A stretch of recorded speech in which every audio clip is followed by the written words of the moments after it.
Joining me now from Lahaina is Hawaii State Senator Angus McKelvey. Thank you for being with us. And first of all, I'm so sorry for what you and so many of your community members continue to go through in the aftermath of this deadly fire.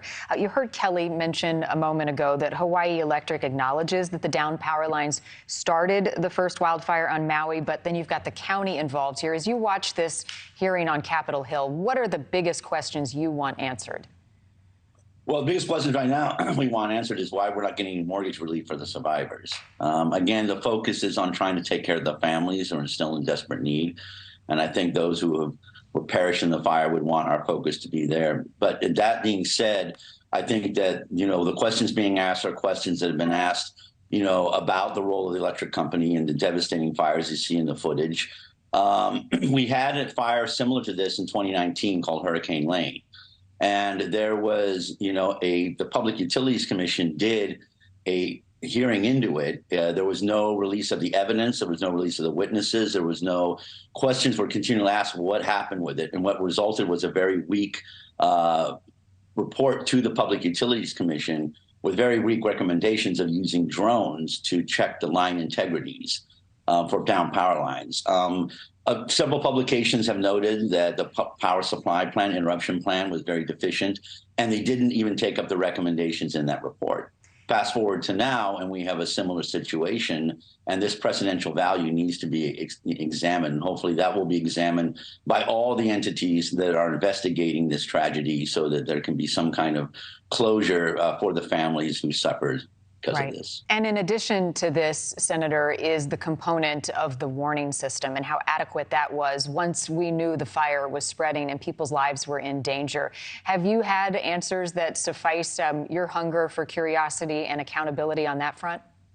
We need to pursue accountability on all fronts, but it's important that we keep these issues in their separate buckets. If they're related, the power supply going down with the sirens not being, then there's a connection. But right now, the siren response and that of the county is a separate issue that needs to be looked at, apart from the issues with the utility, the down power lines, the fact that there was concerns by the county in their own suit that, the area around the power lines where they went down, is some of the video footage is shown as evidence in the New York Times. I mean, that there was overgrown brush and askew poles and other things. And so I was very disappointed to hear that the county is pointing the fingers at the firefighters. They put their lives on their lines and they were cut off because of tragedy. And so I think that was a very poor showing. And I think at this point, they should stop trying to blame the first responders who were put into this horrible position, and they themselves risked their lives to try their best to save the community. And as we look at Lahaina from above, it is devastating and heartbreaking. People returned there this week to look at what is left, if anything.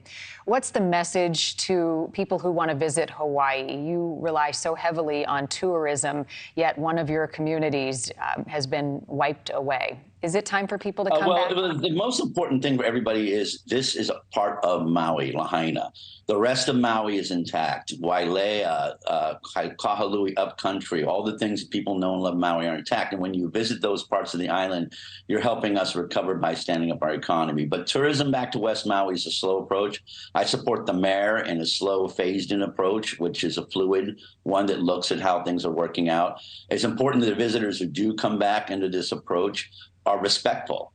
We don't want the ugly social media gawkers coming here to camp on the tragedy of families. And that's the kind of visitor who they come, not only disrespects the community, but then starts issues between the community and the visitors themselves. Yes. And so I think that's why the ramp up that the mayor's proposed is a good idea, and I support it, because this whole disaster from the very beginning has been fluid and unpredictable. And so many times you've heard the word never a disaster like it from federal officials on down line. Every day is something new.